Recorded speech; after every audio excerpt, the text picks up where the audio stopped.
Hi everybody, thanks so much for tuning in today. This is Kathy. I am back with card number 3 featuring the Hello Lovely stamp set from Concord and Ninth. And this time for this card I decided to use the entire floral spray image, and I also wanted to do that die cut inlay look. I don't have alphabet dies, so I used my Cricut machine. I do have a video on how to set up your Cricut to do this particular technique, and I will be sure to link to that at the end of this video. I started out with a piece of 80-pound Nina Solar White cardstock measuring 4 1/4 by 5 1/2, and I used my stamp platform to stamp that big beautiful image, and I wanted to go with lighter tones, a softer, like pink flowers.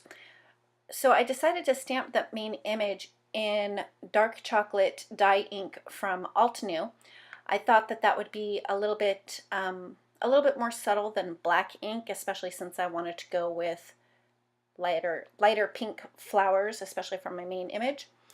So for the first layer of the big pink flower, I used Frosty Pink dye ink also from Altenew. I used quite a few Altenew inks on this one. I did use one ink from My Favorite Things, and I also used one ink from Memento. And I just did all 3 layers this time.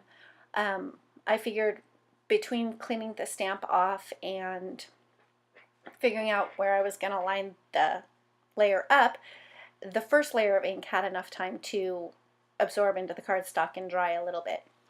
So the second layer, which is what I'm stamping right now, I used cotton candy ink from Altenew. And for the third layer, I used coral berry. And when I first stamped the coral berry ink, I thought, ooh, that's kind of dark or bright or a little too vibrant, being that I wanted to go with a softer pink look. But once the ink fully dried, it really dried back, so it wasn't quite so intense, and I'm really happy with how that turned out. Next, I move on to the smaller flowers, and I used Mango Smoothie for the small yellow flowers. And for the little bud above the big flower, I did use the cotton candy ink again. For the small little daisy pointy tipped flowers, I used Snow Cone Hybrid ink from My Favorite Things.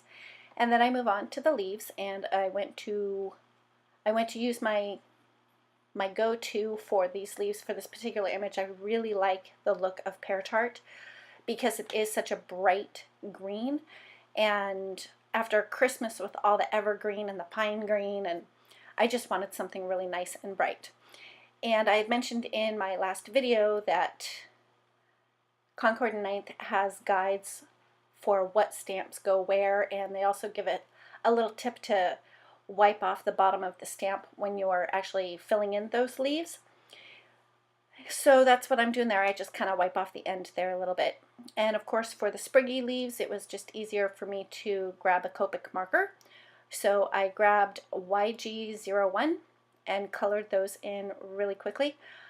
And again, I did leave some white space on those leaves just to keep going with that messy watercolor look. After I had all the stamping done, I ran through, oh, I forgot that leaf again, that poor leaf. Every time I do this, I forget that one little leaf. Anyway, after I had all the stamping done, I ran it through my Cricut machine, and I also cut out the word hello out of brown cardstock 3 times. I wanted to have some dimension, but I didn't want so much dimension like I would get with foam tape. So I decided just to cut hello out in brown cardstock 3 times so that I could just do some stacking. I just used my Tombow Mono Multi liquid glue to adhere those together. And after I had all of them glued, and I did kind of have to wiggle a little bit. One tip here, you do want to keep the center of that O, but you don't want to stack that one. That one is going to actually lay flat on the front of the card. The other thing is that I had to pay attention to was to make sure that the images were facing correctly. If I would have turned that H upside down, the stamped image would not have lined up quite right. So after I had all those letters stacked up, I adhered the stamped panel to a piece of pink cardstock, and I wanted to make sure that the areas around the letters were adhered very well, so I added in just a little bit of liquid glue for that. Oh, and prior to doing that, I actually did run that panel through my die cut machine with a stitched rectangle die. I recently acquired 2 sets of stitched rectangles, so I'll probably be using those a whole lot in the next few videos. So what I did there was I just kind of placed the letters to make sure that I had them going the right way. And for the center of the O, I wanted that one to be flat, so I used the actual O as a guide as to where I should glue the center of the O, and then I smashed it down really well with the end of my tweezers. I was hoping for a little bit more contrast around the letters, especially because I had used brown cardstock to stack them, but I wasn't getting quite enough.